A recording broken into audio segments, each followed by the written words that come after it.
পরিচারিকা থেকে রাজ্যের মন্ত্রী, গল্প মনে হলেও এটাকেই সত্যি করে দেখিয়েছেন বিজেপি বিধায়ক কলিতা মাঝি।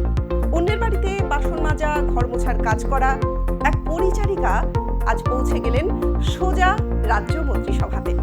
এ যেন রাজনীতির আঙিনায় রূপকথার একটা অবিশ্বাস্য গল্প বলেই তো মনে হচ্ছে।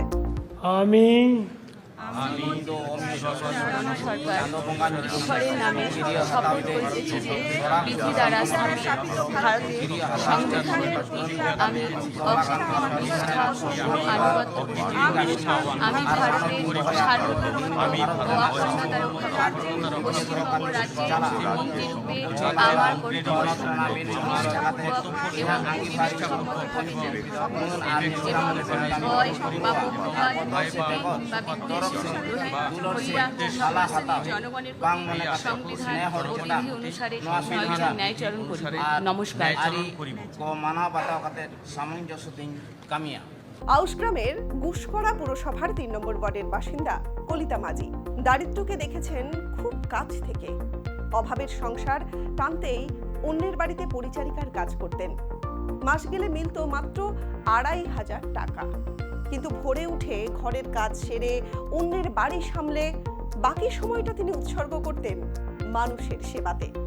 ২০২১ সালে বিধানসভা নির্বাচনে হেরে গিয়েও মানুষের পাশ থেকে এক চুলও নড়েননি তিনি। সারা দিনের কাজের পরে মানুষ এবং দলকে উৎসর্গ করতেন তিনি। আউশগ্রামের মানুষও তার প্রতি এবার ভরসা রেখেছেন।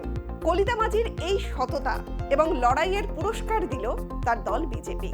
আর ঠিক সেই কারণেই তো আউশগ্রাম বিধানসভায় তৃণমূল কংগ্রেসের শ্যামাপ্রসন্ন লোহারকে হারিয়ে জয়ী হলেন কলিতা মাঝি। তৃণমূলের হেভিওয়েট প্রার্থীকে হারিয়ে শুধুমাত্র যে বিধায়কই হয়েছেন তা কিন্তু নয়, ডাক পেয়েছেন সরাসরি মন্ত্রিসভাতে। রবিবার রাতে যখন গুসকরা থেকে স্বামী এবং ছেলেকে নিয়ে কলকাতার উদ্দেশ্যে তিনি রওনা দিলেন, তখনও জানতেন না যে তার জন্য কি বড় একটা চমক অপেক্ষা করে রয়েছে। সংবাদ মাধ্যমের কাছ থেকে যখন মন্ত্রী হওয়ার খবরটা তিনি পেলেন, তখন একেবারেই আনন্দে আত্মহারা হয়ে উঠলেন কলিতা মাঝি। দেখুন, আমরা আশাই করি না এবং স্বপ্নও দেখি না যে আমি এই জায়গায় যেতে পারবো।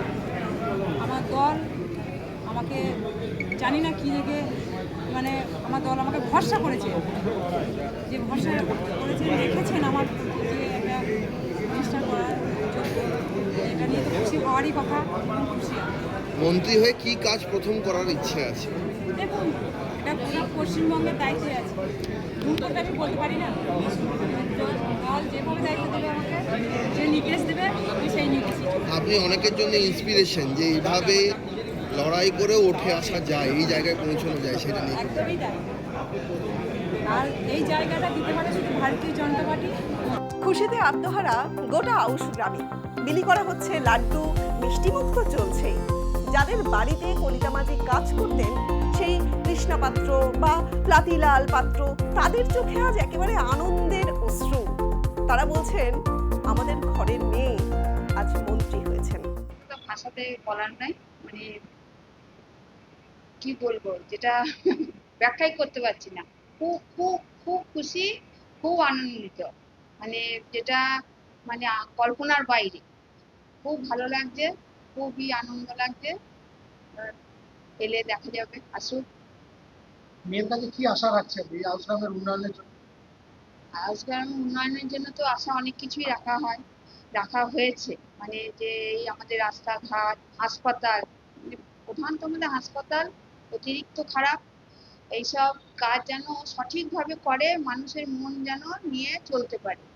আর যে কাজের দায়িত্ব দিয়েছে সেই কাজের দায়িত্ব যেন সঠিকভাবে পালন করে এবং করবে। ও যা মেয়ে, যা ওর সাহসিকতা, সে ও কাজ ঠিক করবে। এটাই আমাদের আশা। আশা খুবই ওর উপরে ভরসা।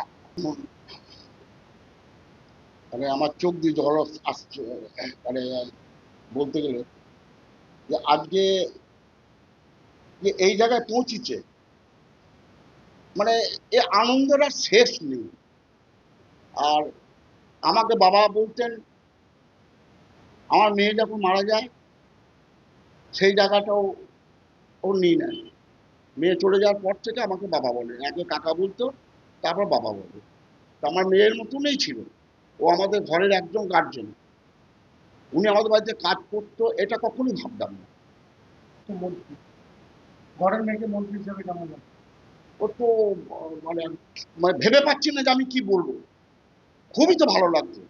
এর চাইতে আনন্দ আর আর কিছু আছে? এর মতো আনন্দ আর কিচ্ছু নেই। মন্ত্রী হয়ে কলিতার প্রথম অঙ্গীকার, দল যেভাবে তাকে কাজে লাগাতে চাইবে তিনি ঠিক সেইভাবেই কাজ করবেন। পরিচারিকা থেকে সরাসরি মন্ত্রী। জীবনযুদ্ধের এই বিজয় কথা আজ দেশের কোটি কোটি লড়াকু মহিলার অনুপ্রেরণা। কলিতা মাঝির এই যে অবিশ্বাস্য লড়াই, সেই লড়াইকে তো অবশ্যই কুর্নিশ জানাতেই হয়। শুধু প্রশ্ন একটাই, পাল্টাবেন না তো? বদলে যাবেন না তো?